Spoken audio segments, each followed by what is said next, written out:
as you obviously already know, that the US went forward with Operation Epic Fury and took out Ayatollah Khamenei, the supreme leader of Iran, and Iran started bombing back at Israel and the other Middle Eastern countries. In this video, I'm going to show you a perspective of all of this that I am 100% sure you've seen on no other video. And if you stay with me all the way till my biblical reaction, I think you're going to have a video you want to share far and wide in South Africa, because what you're going to discover here is a key for South Africa to prosper. You ready? Okay, press like, let's go. What you might not know is that NATO, which is almost all the countries in Europe and all their armies put together, have made an about turn and they are fully behind Trump. Can you believe it? Mr. Secretary, great to see you. Your reaction since this campaign started 48 hours ago. In the beginning, no European support. Has anything changed? Well, let me first of all say that my thoughts are with the service members, the US service members who made the ultimate sacrifice over the last couple of days. And let me also say that the commander-in-chief, the leader of the free world, President Donald J. Trump, I really commend what is happening here. Taking out Khamenei, taking out the nuclear capability in Iran, but also taking out the ballistic missile program in Iran. This is crucial. And what I see in Europe, I spoke with all the key European leaders over the weekend, is widespread support for what the president is doing. And also making sure that when it comes to logistics, access, defending key US interests in Europe and in the region, the Europeans are really stepping up. The European countries, especially the UK, I mean, many of the inspirations of the radicals that are in their country that have done this act came from Iran. They were inspired by the Iranians, the terrorist organization. So why the trepidation? I spoke yesterday with the senior NATO commanders. Europe is stepping up, is doing what is necessary to make sure this operation can go ahead and delivering all the enablement necessary. When you look, for example, at Friedrich Merz, the German chancellor, he is now traveling to Washington for meetings tomorrow with President Trump. He has made the best type of comments over the last couple of days. I really think he is completely supportive of what is happening. You see the same from France when it comes to all the help they're giving, and also from the UK. Everybody would have loved this to happen a couple of days earlier, but hey, the good news is here that there is no shiver of light between us. The Europeans, Canada, Mark Carney, the United States, the American president, all for one for all, because everybody supports here in Europe the fact that Khamenei is gone, that the nuclear capability is gone, that the ballistic missile program has been now degraded, which was a big threat for Europe, for Israel, for the whole region. We see countries like the UAE, Bahrain, Oman and other Gulf nations now under attack, indiscriminate attacks against innocent civilians living in Dubai and in other proud capitals in the region. So we are dealing with a regime in Iran which is terrorist by nature, which is exporting chaos to the region, and that's why everybody supports what is being done now here under President Trump's leadership. It's crucial. It's taking out this capability of this regime in Tehran to create this chaos in the region and being a threat to Europe. Wow, up until now, Europe has been half clutching President Trump on everything. It's the first time I hear them saying we are behind the leader of the free world, all of us. So what's everybody saying? Well, if you listen to some people, you might hear something like this from South Africa. And staying with the Iranian attacks, Pretoria has also joined those condemning the US military operations in Iran. Vincent Magwenya speaks on behalf of the President Cyril Ramaphosa. Experience has repeatedly demonstrated that there can be no military solution to fundamentally political problems that can and should be resolved diplomatically. Military confrontation has never delivered sustainable peace, nor has it addressed the legitimate grievances that underlie conflict. Long-term peace and stability can only be achieved through inclusive dialogue and a genuine commitment to justice and coexistence. He also condemned the strikes of Israel in Gaza against Hamas after October the 7th. You also realize if you hear someone who thinks like President Ramaphosa, they will never talk about October the 7th. But now, if you hear the other side, this is what you might hear. Quite strangely and unusually, the SABC decided to embarrass their president because this is what they showed. You saw it on television, what was happening in your own country. What does this mean to you? We are so appreciate the government of America and Israel to finally come to help people of Iran, because it somehow was the hostaging, 47 years hostages in Iran happening, and now there are countries who heard us to come and help us. Yes, they don't have any internet connection yet, but the thing is, the internet disconnected, cut down by the regime of Iran, not because of the attack, the bombing, like some areas that gonna cause this issue. And it makes us worry, because whenever regime cut the internet down, whenever regime stop the communication, all the way that we can communicate to our family in Iran, it means like regime is going to attack my people, not Israel, not America. And so far, we've been attacked by the regime of Iran, the Islamic Republic of Iran. In these 40 days, we lost more than 40,000 people, and it's a lot. I'm worried for my family who are living in Iran currently. I'm worried for my sisters and brothers in Iran, not because America attacked, not because Israel attacked. It's just because the regime again cut off the internet, and we don't know what satanic plan they're having to hurt my people. And then they said it was America and Israel, because they did the same things before. Some people around the world start talking and say, like, stop the war. It's not a war. War means attacking, bombing a whole country, civilians died, innocent people died. No, it's not a war.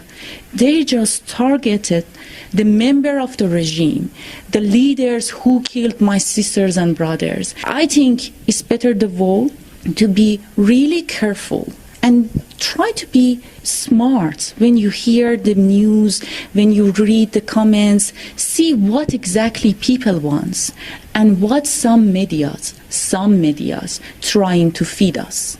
Reuters reported that Iran's supreme leader Ayatollah Khamenei has been killed.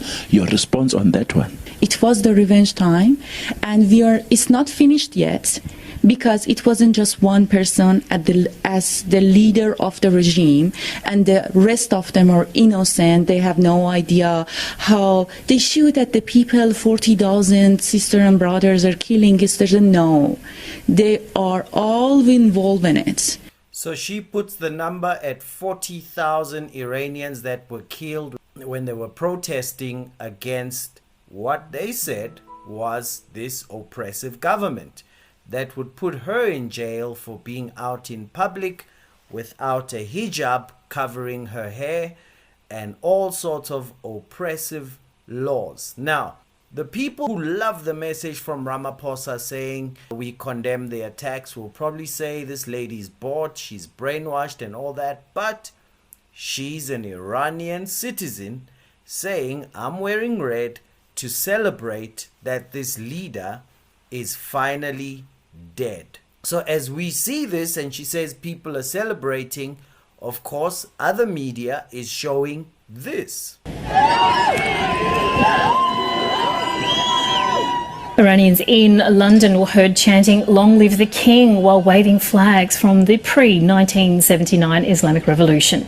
Similarly, in Los Angeles, thousands of Iranian Americans danced and waved flags calling the strikes a liberation. As you can see, the atmosphere is almost like a party. I think that it was the only option left, because I believe people inside of Iran had no other choice. They were literally begging for help. They wrote it on walls. They put it all over. They needed this to happen in order for them to be a secular, free Iran.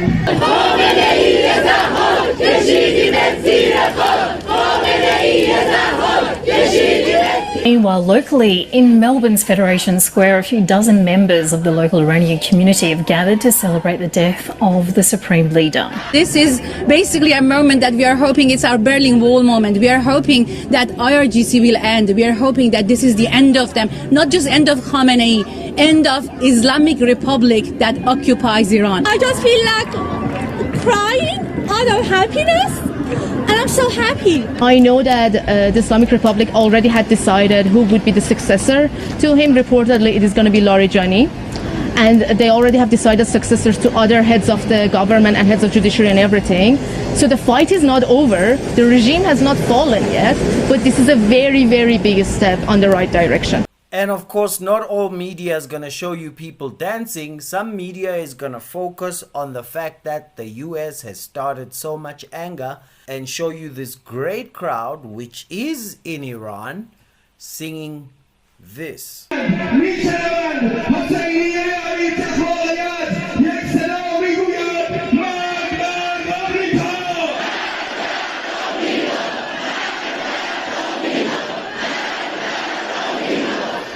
And they will kind of say it's understandable that they're saying death to America because America is such a big bully just because they have a big army.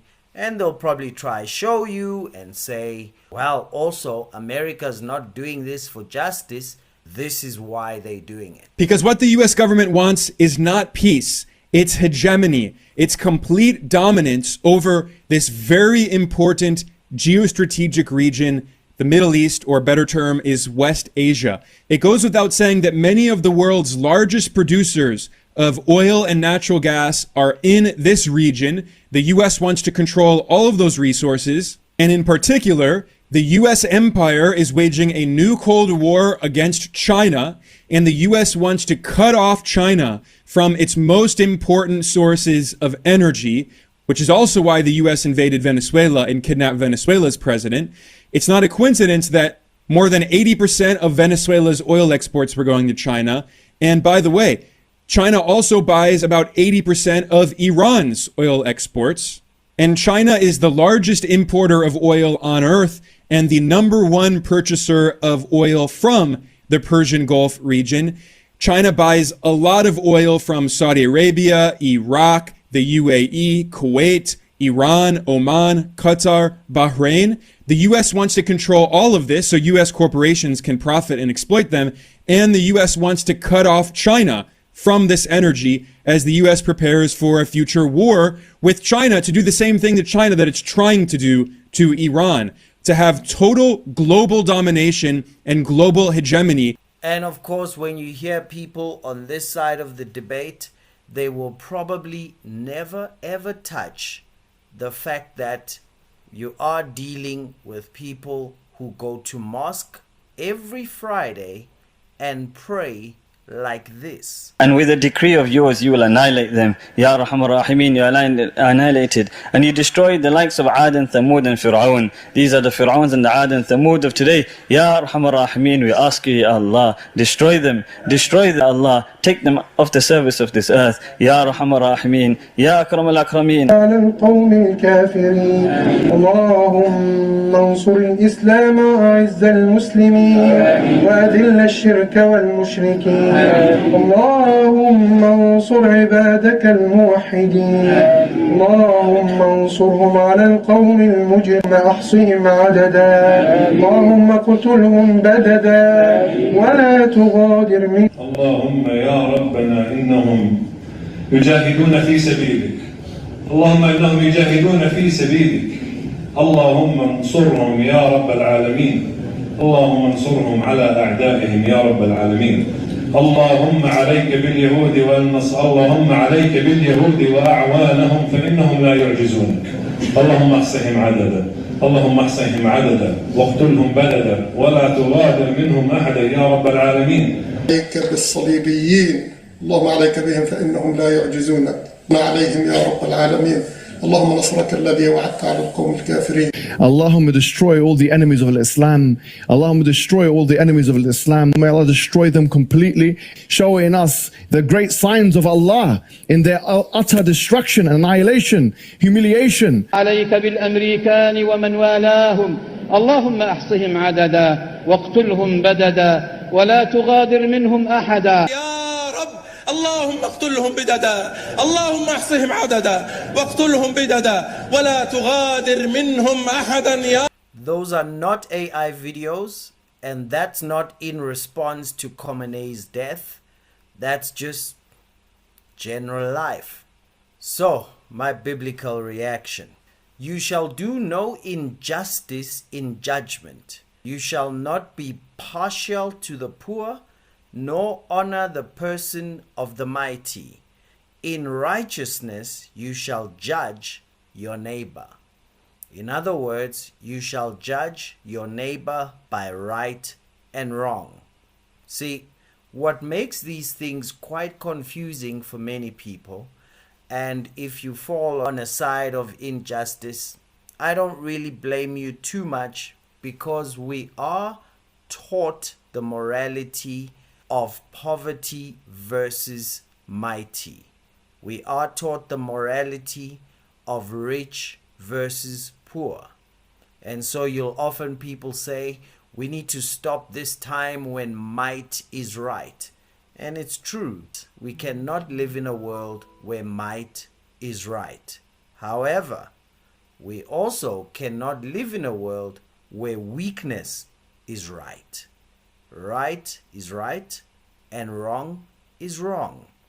Many people, when they see such things, and because they are emotive, because we hate war, if they operate from the morality of weakness versus strength, they immediately jump to the stronger guy must be wrong.